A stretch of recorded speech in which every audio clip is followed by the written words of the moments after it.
पड़िया जमीरे सृष्टि होइछि सबुजिमा फल फूल परिबा समेत लागिछि बहु दुर्लभ गछ गछ प्रति रहिथिबा 45 वर्षर आकर्षण पड़िया जमी को जंगलर रूप देछि।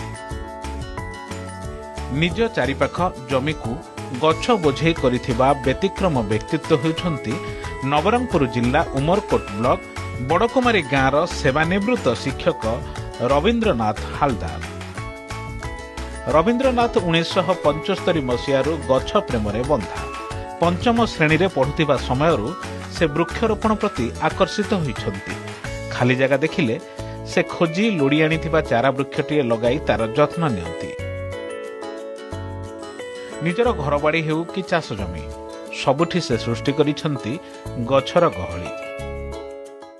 आमर रवीन्द्र सार उपरे जे आपण पचारे रवीन्द्र सार अशेष धन्यवाद। से परिवेश उपरे बहुत ध्यान दउची जेहेतु आजिकाली जेकोसी लोक रिटायर हेले से माने आउ गछलत उपरे बिल्कुल ध्यान देउ नांती। ए सार जेंती ध्यान देइची से पूर्वरु ध्यान देई कि आछि। पोस्टिंग बेले मालकानगिरी आरंभ करी उमरकोट रिटायर हेची आपण निजे कैमेरा बुलेई कि देखंतु गछलत उपरे केते वर्षर गछ आपण 3 एकर तार अछि बारीडे। आमे ताको अशेष धन्यवाद देबाकू चाहूची।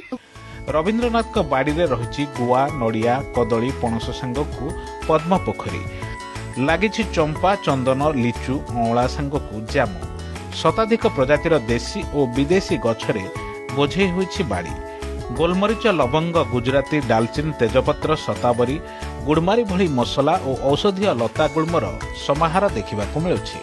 केवल घरबाड़ी रे नुहे गाँवर पूर्वपटरे थिबा 3 एकर पैतृक धान चाष जमी को जंगलर रूप देइछन्ति रवीन्द्र। 60 सेंट परिमित एक जमी किनी सेथिरे लगाइछन्ति 75टी पणस गछ। प्रधानमंत्री मोदी 75तम जन्मदिनर स्मृति से एभली वृक्षरोपण करिछन्ति। मालकानगिरी रे शिक्षकता समयरू गछ लगाइबार निशा एबे अवसर परे उमरकोट रे मध्य छाड़ी नाही। जलवायु परिवर्तन तांको आंदोलित करिछि। बदली जाउथिबा जलवायु तांको मन व्यथित होइछि। सेथिपई से गछ लगाइछन्ति और निज परिवार और पिलामानंकु एथिरे नियोजित करिछन्ति। आमे बिना पैसा रे उद्भिद जगत थिबारु बिना पैसा रे आमे गोटिए ऑक्सीजन सिलिंडर आमे जदि आमे हॉस्पिटल रे आमे जदि व्यवहार करिबा बोले मिनिमम 2000 टंका लागिबो। हेले चिंता करंतु आमे केते कोटी कोटी टंकार अम्लजान हमर मानव समाज तथा एई प्राणी जगत को हमर एई उद्भिद केवल जोगौछि। तेणु मोर वार्ता जे आमे बहुत गछ लगाइबा सेमिति आमे क्लियरली जानि बिना किंतु गछ हो छाई हो सेति होछि बाबांकर फास्ट अँला बाहाड़ा से सब तो अच्छी से सब आमर सब बेले अच्छी ता सहित बाउंस गछ आप देखिए माने जहाँ जहाँ दुर्लभ गछ सब किसी बाबा चाहते किसी ना कि गोटे गोटे गछ सैंपल हिसाब से भी घरे लगे।